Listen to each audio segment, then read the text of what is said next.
ಅಂದ್ರೆ ದೇವರಿಗೆ ಕೃತಜ್ಞತೆ ಸಲ್ಲಿಸೋದು ಹೆಂಗೆ, ಕೃತಜ್ಞತೆಯಾಗಿರುವುದು ಹೆಂಗೆ ಅಮ್ಮ? ಕರ್ತನಿಗೆ ಕೃತಜ್ಞತೆಯಾಗಿ ಇದ್ಬಿಡಮ್ಮ, ಸಾಕು.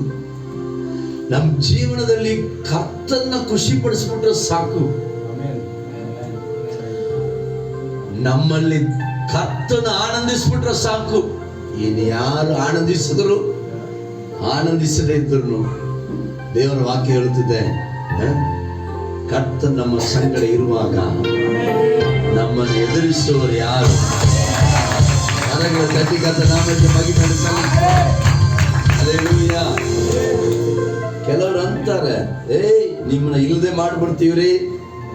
ಕೆಲವ್ರು ಅನ್ನೋದು, ನಿಮ್ಮನ್ನ ಇಲ್ಲದೆ ಮಾಡ್ಬಿಡ್ತೀವ್ರಿ, ನಿಮ್ ಚರ್ಚ್ ಇಲ್ಲದೆ ಮಾಡ್ಬಿಡ್ತೀವಿ, ಸೇವೆ ಎಲ್ಲ ನಿಲ್ಲಿಸ್ಬಿಡ್ತೀವಿ, ಬೈಬಲ್ ಸುಟ್ಟಾಕ್ತೀವಿ, ಹಂಗ್ ಮಾಡ್ತೀವಿ. ನಾವು ಹೇಳುದು ಹೋಗಲೇ, ದೇವರು ನಮ್ಮ ಸಂಗಡ ಇದ್ದಾರೆ, ನೀನು ಏನೋ ಮಾಡಕ್ಕಾಗಲ್ಲ.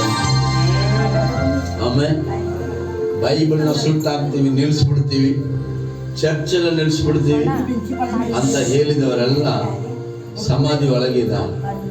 ಆದರೆ ನೋಡಿ, 300 ರೂಪಾಯಿ ಪುಸ್ತಕ, ಎಷ್ಟು ಪುಸ್ತಕ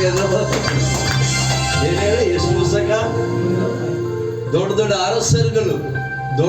ಅರಸರುಗಳು ಹಂಗ್ ಮಾಡ್ತೀವಿ ಹಿಂಗ್ ಮಾಡ್ತೀವಿ ಅಂದ್ರು. ಪಾಪಿ, 300 ರೂಪಾಯಿ ಪುಸ್ತಕ. ಇದನ್ನ ಗೆಲ್ಲುವನು ಇದುವರೆಗೆ ಹುಟ್ಟಲೂ ಇಲ್ಲ, ಇನ್ನ ಮೇಲೆ ಹುಟ್ಟುವುದೂ ಇಲ್ಲ. ಇದನ್ನ ಗೆಲ್ಲುವನು ಹುಟ್ಟಲೂ ಇಲ್ಲ, ಇನ್ಮೇಲೆ ಹುಟ್ಟುವುದಿಲ್ಲ. ಅಂತವನ್ನ ಹುಟ್ಟಿಸತಕ್ಕಂಥ ಗರ್ಭ ಇಲ್ಲವೇ ಇಲ್ಲ. ಯಾಕೆ ಹೇಳಿ? ಎಲ್ಲ ಅರಸರುಗಳು ಭೂಮಿಯಿಂದ ಬಂದವರು. ಆದರೆ ವಾಕ್ಯ ಹೇಳುತ್ತದೆ, ಇದು ಮಾತ್ರ ಪರಲೋಕದಿಂದ.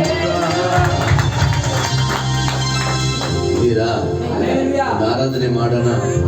ಆರಾಧನೆ ಬಗ್ಗೆ ಮಾತಾಡಬೇಕು ಅನ್ನೋದೇ ಇವತ್ತಿನ ಒಂದು ನಿಯಮ. ಆರಾಧನೆ ಮಾಡುವುದ ಅಂದ್ರೆ ಮಾಡುವುದು, ಆಮೇಲೆ ಆರಾಧನೆ ಮಾಡುವುದು. ಸ್ವಲ್ಪ ಮಾತಾಡೋಣ, ಅದ್ರ ಹೆಚ್ಚು ಮಾಡೋಣ. ಒಂದು ನೋಟ್ ಮೇಲೆ ಪಗಲೇರ ಪಗಲ್ ನೀರು ಕರ್ತನ ಸನ್ನಿಧಿಯಲ್ಲಿ ಹಗಲೆಲ್ಲ ಹಾಡು